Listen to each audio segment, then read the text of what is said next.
Assalamualaikum warahmatullahi wabarakatuh. Salam jumpa kembali peserta didik sekalian pada pelajaran pengelolaan mais.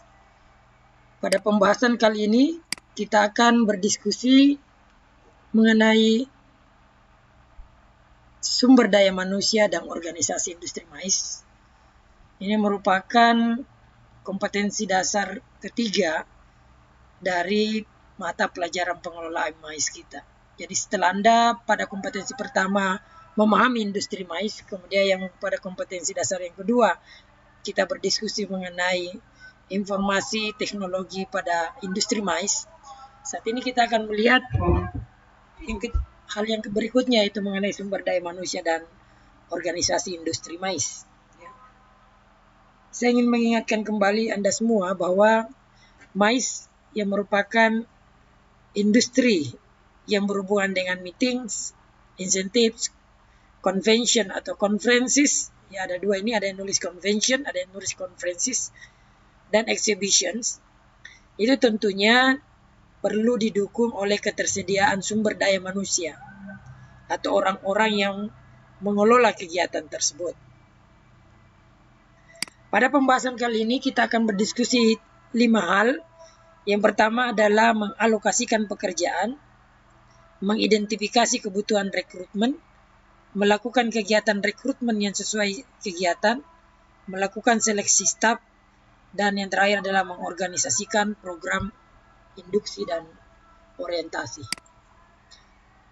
Kita mulai pertama mengalokasikan pekerjaan. Jadi kalau Anda paham dan memaknai industri mais itu, maka pengelolaan industri mais itu harus memiliki yang disebut dengan struktur organisasi. Jadi harus ada sejumlah orang yang diatur, ya, disusun fungsi dan jenisnya sesuai dengan kebutuhan event untuk melakukan kegiatan baik sebelum, selama maupun setelah event tersebut. Tentu struktur event ini sangat bergantung kepada kebutuhan dari event tersebut. Artinya semakin besar event dilakukan, tentu struktur yang dibutuhkan akan semakin kompleks juga. Dalam hubungannya dengan ini, saya ingin menginformasikan kepada Anda semua bahwa di dalam mengelola sumber daya manusia dan organisasi industri mais, kita mengenal standar jabatan dan tanggung jawab. Yang pertama ada orang yang disebut dengan event manager. Nah, event manager itu dalam kegiatan mais hanya satu orang, sehingga semua orang yang ada di dalam organisasi industri mais pada pelaksanaan sebuah event, maka akan bertanggung jawab dan melapor kepada orang yang disebut dengan event manager. Jadi manajer event ini, bosnya lah, ya, pimpinannya event tersebut. Dalam menjalankan tugasnya, event manager dapat menunjuk yang disebut dengan deputy event manager atau wakil event manager. Berapa banyak sesuai dengan yang dibutuhkan. Saya katakan tadi, semakin kompleks, semakin besar sebuah kegiatan, semakin kompleks organisasinya. Lalu dapat pula ditunjuk yang disebut dengan local authority liaison atau bahasa Inggrisnya local authority liaison officers atau LALO, ya. Bukan LALO dalam bahasa panggilan orang Bugis Makassar, ya, Den LALO. Bukan. Yang dimaksud ini adalah local authority liaison. Adalah seorang yang bertanggung jawab dan bertindak sebagai penghubung dengan pemerintah setempat. Lalu ada yang keempat yang disebut dengan emergency services liaison. Tentu orang yang bertanggung jawab sebagai yang mengatur pelayanan-pelayanan emergensi, kedaruratan. Lalu perlu juga ada namanya health and safety executive liaison. Orang yang bertanggung jawab terhadap keselamatan dan kesehatan seluruh pihak yang terkait atau yang terlibat di dalam kegiatan event tersebut. Lalu ada pula jabatan yang disebut dengan perencana lapangan yang merencanakan bagaimana pelaksanaan event pada saat di tempat kegiatan tersebut. Tentu yang berikutnya, yang ketujuh adalah namanya pihak catering. Ya, Anda tahu lah kan, bertanggung jawab untuk penyediaan makan minum. Lalu ada yang juga dapat dibentuk namanya untuk kepegawaian atau HRD, Tugasnya merekrut pegawai, membuat jadwal, mensupervisi pegawai, mengatur roster atau daftar kerjanya, kemudian dia juga mengatur siapa yang memandu sebuah tempat atau memandu rute perjalanan, ya biasa, atau rute perjalanan pengunjung atau perjalanan peserta dalam sebuah event. Jadi harus diatur oleh sebuah bagian kepegawaian. Jabatan berikutnya adalah perencanaan dan pengontrol tata letak dan rute. Jadi ada orang yang tugasnya hanya merencanakan dan mengontrol tata letak dan rute, misalnya mengarahkan kedatangan pengunjung, mempersiapkan atraksi dan daya tarik, ya tarik ya bukan daya tarik ya, daya tarik, merencanakan dan menentukan lokasi ya, toilet dan fasilitas lainnya, mengatur permasalahan selama event berlangsung, mengatur pembongkaran dan pembersihan setelah acara. Jadi harus ada orang ini, ya, perencanaan dan pengontrol tata letak. Berapa banyak? Ya sangat bergantung kepada jenis event dan ruang lingkup dari event tersebut. Kemudian tentu kita perlukan pula ada petugas keamanan. Misalnya keamanan uang kasir, hubungan yang kasir, keamanan keuangan yang menginap, ya.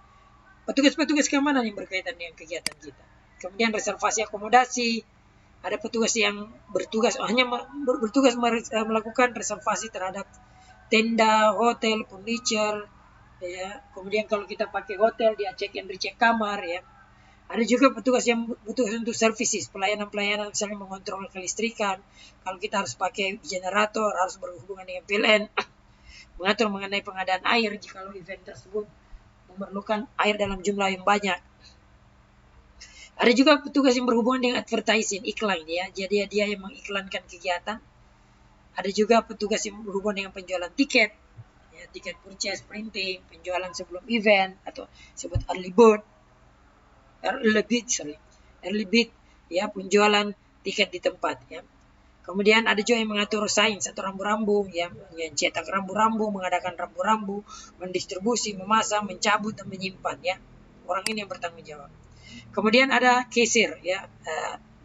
Karena ada uang yang kita kelola, ada kasir office, ya, yang berhubungan dengan kasir di kantor, ya. Kalau ada pembayaran keluar, ada juga kasir khusus untuk pembayaran keluar. Nah, kalau ada tagihan-tagihan, ada namanya cash collectors, ya. Perlu juga mungkin ada akuntan, ya, kalau tidak dapat ditanggulangi oleh kasir, bisa juga kita adakan akuntan atau jasa pengelolaan keuangan. Lalu karena kita sering berkomunikasi, harus ada bagian komunikasi, misalnya yang mengatur mengenai telepon, yang mengatur mengenai radio, yang mengatur mengenai messengers, ya. Messengers di sini artinya komunikasi antara orang yang satu dengan orang yang lain, bagian yang satu dengan bagian lain, atau biasa disebut dengan runners. Kemudian ada juga yang berhubungan dengan mengatur transportasi, ya, mobilisasi pengunjung, mobilisasi pergerakan uang, mobilisasi perlengkapan dan peralatan, serta mobilisasi lainnya. Lalu ada juga yang bertanggung jawab sebagai traffic manager, yang bertugas mengatur pergerakan baik kendaraan, transportasi, barang, dan pengunjung. Mungkin juga kita perlukan orang yang bertugas sebagai parkir mobil, ya, untuk roofing car park supervisor, misalnya mengatur parkirnya untuk supervisor terlibat supaya tidak terhalang oleh pengunjung yang datang, atau mengatur gate pintu gerbang, ya, yang mengumpulkan misalnya pembayaran parkir kalau memang harus ada biaya parkir, ya, car park marshal atau tim yang mengatur posisi-posisi parkir, ya, car park security patrol yang akan mengontrol kalau misalnya kegiatannya berlangsung beberapa jam atau beberapa hari. Tentu harus ada yang mengontrol, yang berpatroli melihat keamanan yang sekitar lokasi parkir, ya. Kemudian ada bagian kebersihan tempat, misalnya di toilet, petugas toilet jika tidak disediakan oleh jasa pemasok, tentunya mengatur mengenai sampah, mengatur sistem makanan. Ada juga petugas yang berhubungan dengan supplies officers, misalnya kalau ada toilet, ada kertas toiletnya, dia yang ngatur. Kalau ada ruangan mau dibuat lebih harum, lebih segar, ada air fresh namanya, dia mengontrol. Kemudian 3 bagian terakhir itu fireworks liaison. Ya, kalau misalnya kegiatannya ada kembang api yang akan disiapkan, maka harus ada petugas kembang api, ya, karena ini petugas kembang api itu tidak sembarangan orang yang punya izin khusus untuk menangani kembang api, ya. Jadi tidak boleh sembarangan sebenarnya. Kalau saya bisa bermain kembang api, saya yang bertugas, tidak seperti itu. Kemudian ada manajer keselamatan yang mengatur jikalau event itu melibatkan ratusan ribuan orang, tentu harus ada yang mengatur keseluruhannya. Dan terakhir ada animal welfare and movement dan petugas layanan medis. Jadi kalau ada dilibatkan misalnya fauna-fauna dalam kegiatan kita, ya harus ada yang mengatur bagaimana menjaganya, bagaimana menggerakkannya, dan juga ada petugas layanan medis bagi keseluruhan peserta.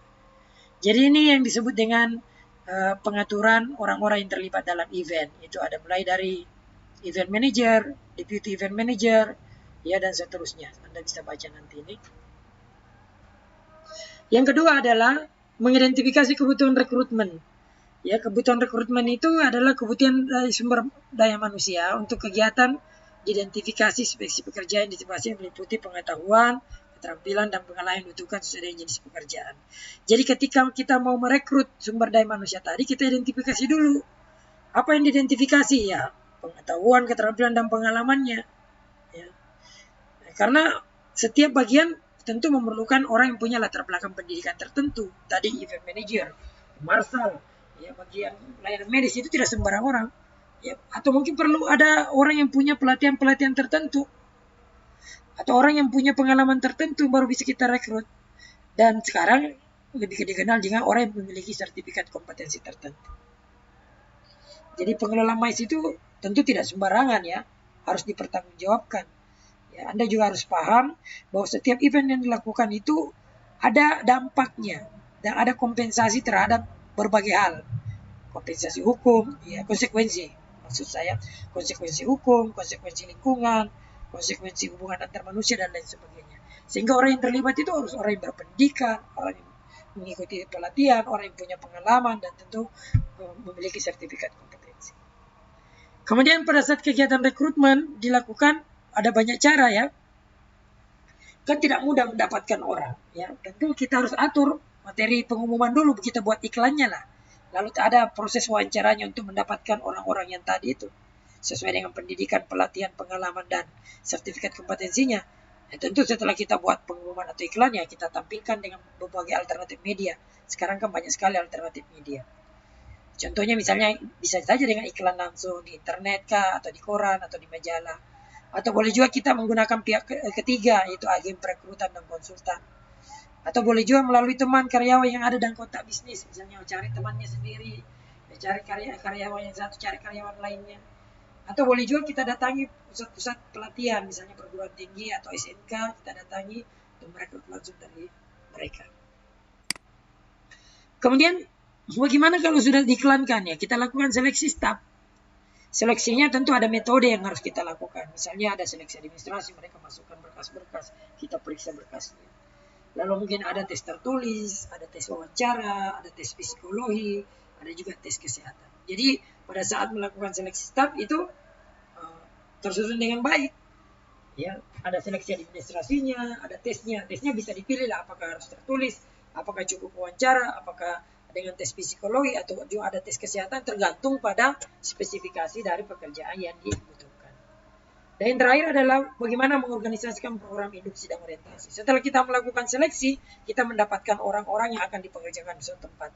Ingat, walaupun orang itu berpengalaman, berpendidikan, ikut pelatihan, punya sertifikat kompetensi, harus ada tahapan dulu sebelum dia bekerja sama dengan kita, yang disebut dengan induksi dan orientasi. Induksi itu diikutkan bekerja dulu, ya. Polanya misalnya di sini ada magang, dia ikut melihat orang-orang bagaimana bekerja. Boleh juga coaching itu dilatih oleh orang-orang bagian tertentu, ya. Jadi kalau kita melakukan induksi, ya bisa orientasi, ada sosialisasi, bentuknya boleh magang, ya, boleh coaching, ya. Jadi seperti itu yang kita bisa lakukan nantinya. Jadi kesimpulan yang bisa saya sampaikan kepada Anda, bahwa ketika kita berbicara mengenai sumber daya manusia dan organisasi di industri MICE, maka ada 5 hal yang harus kita lakukan. Yang pertama adalah menetapkan dulu pekerjaan-pekerjaan apa yang dibutuhkan untuk kegiatan event kita. Di sini saya memperlihatkan ada banyak posisi, sampai 26. Apakah semua posisi ini harus ada 26 jenis orang? Tidak juga. Ya, pada kegiatan-kegiatan tertentu, pada event MICE yang agak lingkupnya kecil, tentu tidak perlu 26 ini. Ini adalah pilihan-pilihan yang memungkinkan Anda untuk melihat standar jabatan dan tanggung jawab dalam industri mais. Ini juga memberikan gambaran kepada Anda bahwa ternyata banyak peluang kerja saya ya ketika saya memahami industri mais sehingga saya bisa bekerja di industri mais ini. Jadi setelah tahu itu maka kita lakukan kebutuhan rekrutmennya. Kita lihat apakah berbasis pendidikan, berbasis pelatihan, berbasis pengalaman atau sertifikat kompetensi.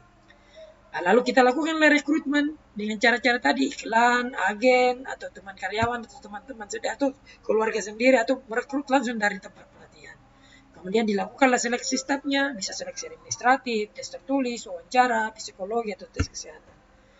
Lalu yang terakhir adalah setelah diterima, mereka harus dilakukan program induksi dan orientasi atau penyesuaian-penyesuaian agar mereka dapat bekerja sesuai dengan apa yang kita inginkan dan dapat bekerja dengan tim yang telah kita miliki. Saya kira itu yang dapat saya jelaskan pada pertemuan kali ini. Semoga bermanfaat.